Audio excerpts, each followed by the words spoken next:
nos extendemos hasta la una, para llevar a ese pueblo dominicano una cátedra de conocimiento de temas que están actualizados, que están pululando a nivel local, regional y global, que de una manera u otra inciden en lo que es la República Dominicana. Para hacer práctica su participación y argumentar sobre este tema, vamos a darle la bienvenida, la palabra a ese gran politólogo Pelegrín Castillo. Bueno, yo quiero empezar recordando que la crisis del 2008, la crisis de las hipotecas subprime, se sobrellevó, pero no se puede decir que se superó. Esa crisis la originó, según Neil Ferguson, la asociación inédita del capicomunismo chino con Estados Unidos y su proyecto de un orden mundial bajo su rectoría. Empezó en el 2001 Estados Unidos a formalizar lo que ya era un viejo trato de convertir a China en la fábrica del mundo y también en el gran mercado ascendente de consumo. Fue con China a validar, a ser el sponsor de China en la Organización Mundial del Comercio.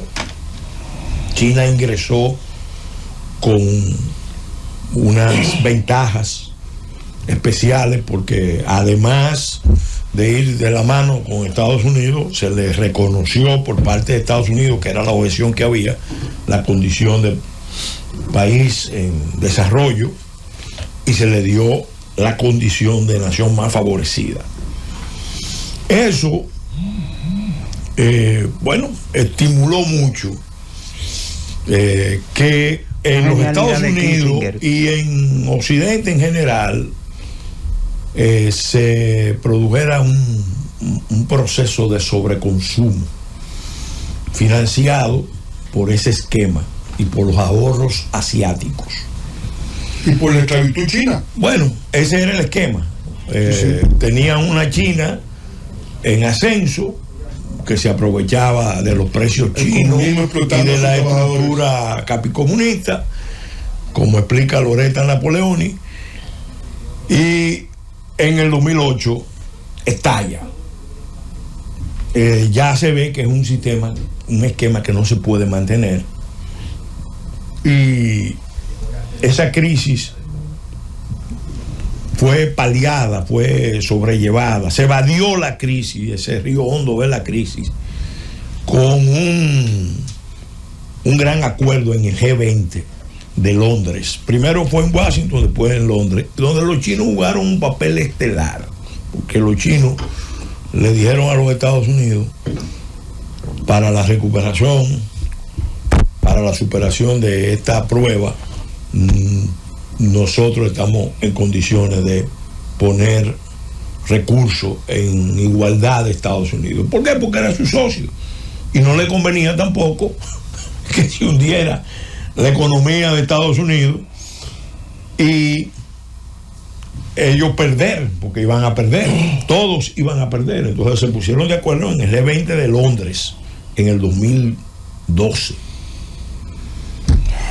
Entonces, ¿qué pasa? 2012, 2011. ¿Qué pasa? Los chinos, cuando ven una serie de políticas de la nueva administración Obama, sobre todo en Medio Oriente y en otras partes del mundo, entienden que de alguna manera hay que hacer un planteamiento de un nuevo orden, que el orden que se concibió, que se pactó, había que revisarlo.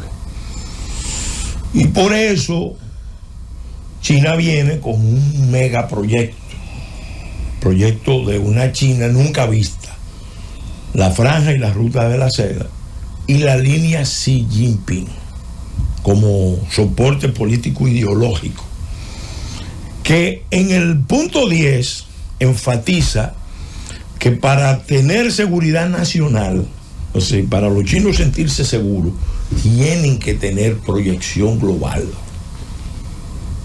Eso es muy importante. ¿Qué significa eso de los chinos tener proyección global para poder asegurar la seguridad a China? Se sale de lo local, de lo regional. A sus ciudadanos. Sí. Bueno, ahí empieza ya una revisión del orden internacional. Se vio en la reunión del G20 en Shanghai, donde incluso el mismo Obama lo desconsideraron, lo maltrataron. Una cosa que el que conoce la diplomacia china sabe que manda un mensaje. Porque Obama acababa de decir que iban a retirar las tropas de Medio Oriente para concentrarlas en la zona de Asia-Pacífico.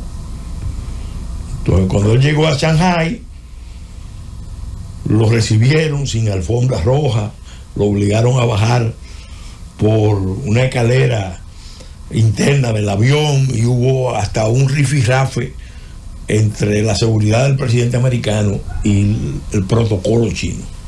Fíjense hasta dónde llegó. En el 14 precisamente es que empieza la tensión mundial. En el mar meridional, en el mar oriental de China, con Japón, con los países de la zona, pero también en el otro extremo de Euroasia y concretamente en la zona de Rusia, con Ucrania, Crimea. Crimea fue el epicentro de esa crisis en el 14, que estuvo precedida de la crisis de las elecciones, aquella famosa que se dieron en Ucrania,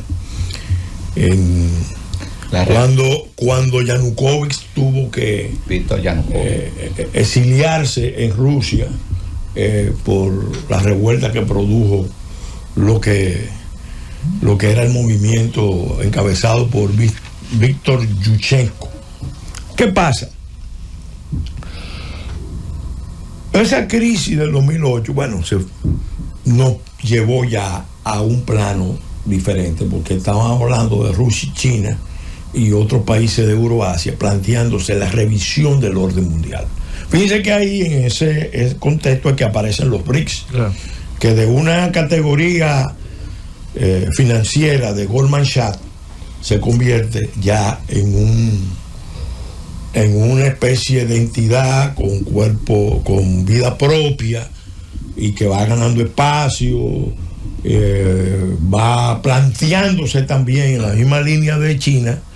Bueno, este orden hay que revisarlo, porque el que lo está dirigiendo está creando muchos problemas en el mundo, con las guerras.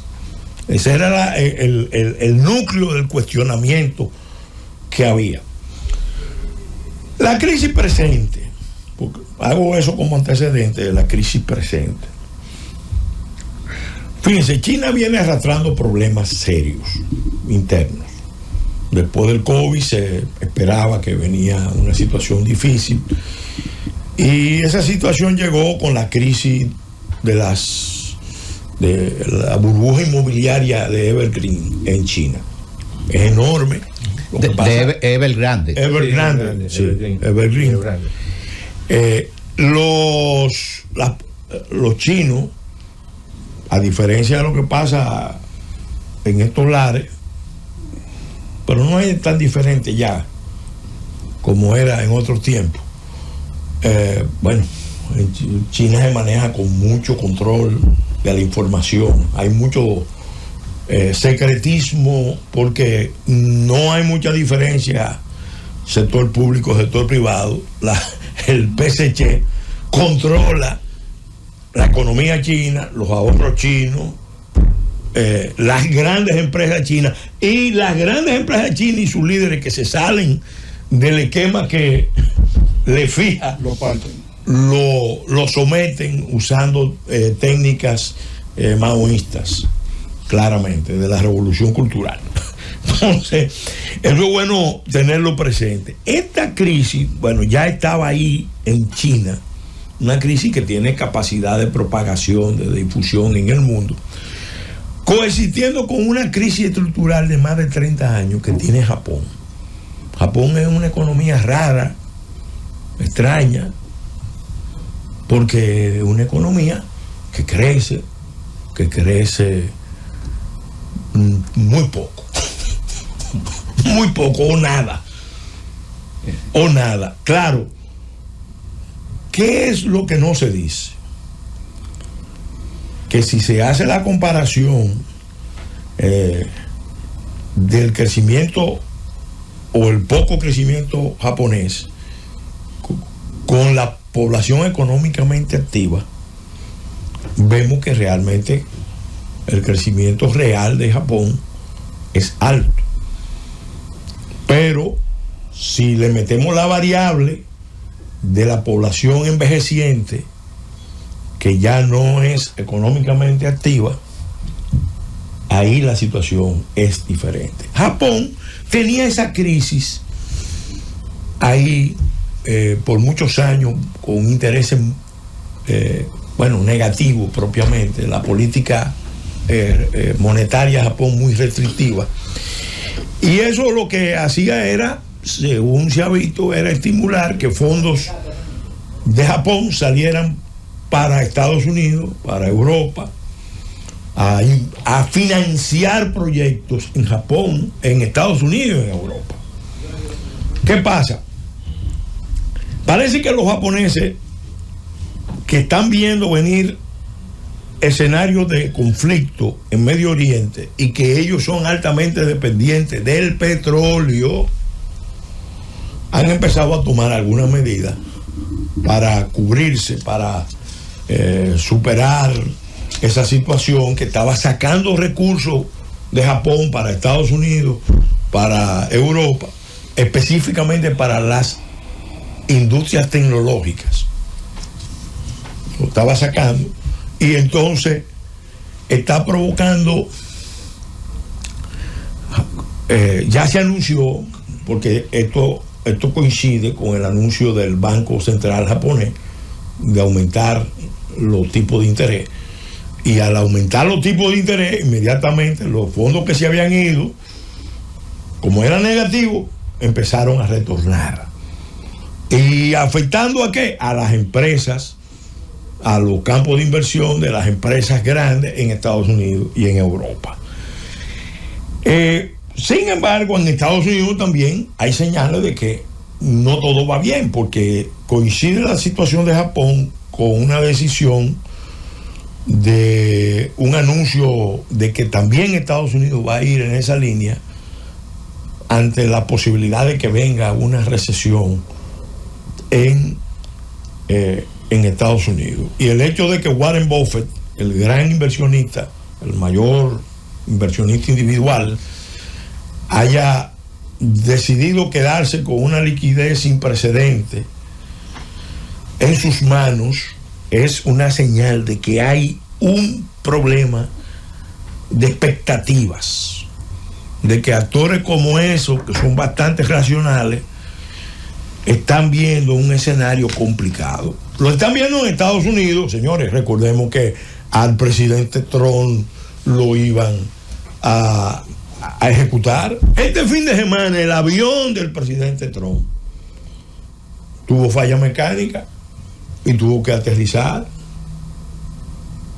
e irse al meeting en otro avión. ¿Qué hubiera pasado si matan a Trump? Una guerra civil en Estados Unidos. Pero por otro lado, Kamala Harris aparece desplazando a Biden, que no quería ser desplazado, pero el partido le impone el desplazamiento. Y le impone entonces la línea más radical, porque al escoger al vicepresidente, lo que está es mandando una señal de que viene una línea de ultraizquierda más radical en la izquierda norteamericana, en el contexto de la izquierda norteamericana. Entonces, Hay una situación en Estados Unidos que está generando sus inquietudes. El indicador que se refiere que pudo haber provocado ese efecto rebote en la economía americana es el hecho de que la economía, el índice de empleo no creció lo que se esperaba que creciera, lo que se puede considerar como una señal de que podría venir una recesión en Estados Unidos. Entonces, eso es bueno tenerlo presente. Recordemos, y voy a ir acelerando para agotar mi turno, en que las crisis económicas, la recesión, la inflación, la estanflación, todo eso de alguna manera refleja en el plano económico contradicciones que se dan en otros planos profundos y que se relacionan de una u otra manera. En el 29 estalló una crisis que, como decía el profesor Siriaco, tiene que ver mucho con la desregulación de la economía norteamericana en materia de bancaria, financiera. Esa crisis empezó en el 29. Miren, para que ustedes vean las repercusiones de esa crisis. Aquí el 23 de febrero de 1930 tomó el poder el movimiento cívico encabezado por Rafael Estrella Ureña, que le abrió las puertas al poder a Rafael Trujillo. Pero, como se ha podido probar, en América Latina ese fue el primer movimiento de golpe de Estado que se produjo, pero que fue seguido de 11 golpes de Estados en los años siguientes en toda América Latina, como resultado de las condiciones que a nivel mundial había creado la recesión de Estados Unidos. ¿Qué pasa? Bueno, viene la guerra del 39, que según Chiang Kai-shek había empezado en el 31, pero como tenemos una visión eurocentrista occidental, si la guerra no es en Europa, no es una guerra mundial.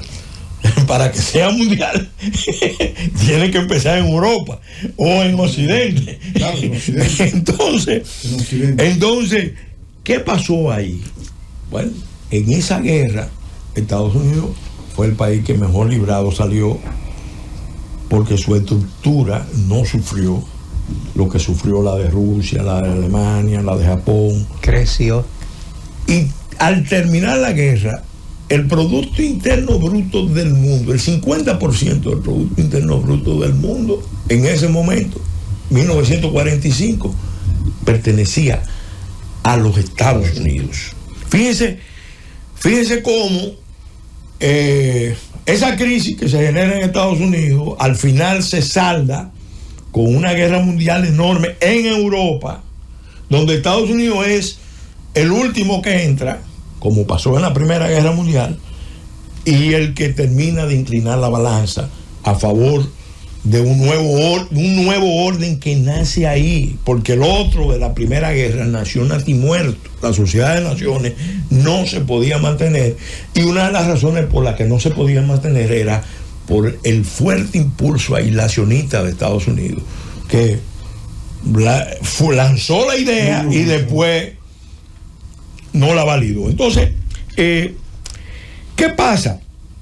Y esto lo quiero compartir. Yo traje este libro, lo estoy recomendando a todo el liderazgo político, a todo el liderazgo académico nacional. Pido que se lea, que se compre, que se analice. Se llama El fin del mundo es solo el comienzo, de Peter Zeihan. Y tiene un subtítulo ya muy explicativo que dice Cartografía del colapso de la globalización. Yo creo que estamos viviendo esa etapa de que lo que empezó en 1990 con el nuevo orden mundial que anunció el presidente Bush padre, está ya después de la crisis del COVID, que es lo que analiza este libro, ya en franco deterioro, en proceso de caída, y empieza el proceso de desglobalización de esa idea, ese sueño de cadenas de suministro integrada a nivel global, que hacían posible muchas cosas. Ya eso, según esto y según lo que estamos viendo, eso está en caída, en un proceso de desaparición. Y el mundo tiene que prepararse entonces para una etapa de desacoplamiento de la economía global.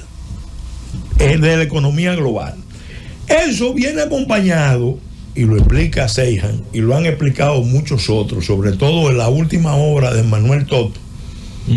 Sí, sí. La derrota de Occidente. La derrota de Occidente. Donde explica el efecto terrible, porque eso tiene la escuela francesa de los pensadores franceses meten las variables a largo plazo. Sí. En este caso, la variable demográfica. ¿Qué está viviendo el mundo? ¿Qué está viviendo el mundo? ¿Qué está viviendo China? ¿Qué está viviendo Japón? ¿Qué está viviendo Europa? ¿Qué está viviendo incluso los propios Estados Unidos? Un proceso de invierno demográfico o de caída demográfica. Algunos han hablado de suicidio demográfico. Porque esta globalización concentró millones y millones en las grandes ciudades. Se entendió que el desarrollo era concentrarse en las grandes ciudades, en las megalópolis, y controlar el tamaño de las poblaciones del mundo. Y resulta ahora que los países que se fueron adelante en ese proceso, China hizo un proceso en 20, 30 años que a Occidente le tomó 200 años. Bueno, eso está cobrando y está provocando estas crisis sucesivas. Entonces, lo digo esto para cerrar. Hay otra obra para entender el proceso que yo quiero que lo tengamos bien presente. La escribió Loretta Napoleoni hace muchos años, una economista europea, que explica cómo la economía de la globalización tenía alta probabilidad de convertirse en una economía canalla. A propósito de lo que Danilo decía del tema de la corrupción. Y la verdad es que en los últimos 30, 40 años, esta economía global, que es una economía también donde hay mucha artificiosidad con los esquemas de derivados, porque cuando tú miras los mercados globales y los mercados bursátiles, tú ves que en buena medida son resultado de que de toda una imaginación de crear fórmulas para financiar proyectos, una cosa muy imaginativa, pero que no está conectado con la economía real. Entonces, en paralelo se desarrolló una economía canalla en el mundo, con 15, 20 actividades de empresas criminales interconectadas en todo el mundo, que tienen su expresión también en los paraísos fiscales, que fíjate que a pesar de la crisis del 2008 y de lo que se había decidido de reducir los paraísos fiscales, todavía es la hora que eso está lejos de... Entonces hay una economía global enferma, y eso es precisamente lo que alimenta toda esta inestabilidad y todo este ambiente de incertidumbre, y eso se refleja en los indicadores de la bolsa, y lo vamos a ver cada vez más con ese proceso de desglobalización, de desacoplamiento de las cadenas de suministro y de regionalización, que no va a ser fácil, va a ser traumático, con guerras, con rupturas, disrupciones y una enorme confusión. Propiamente estamos viviendo tiempos oscuros. Gracias.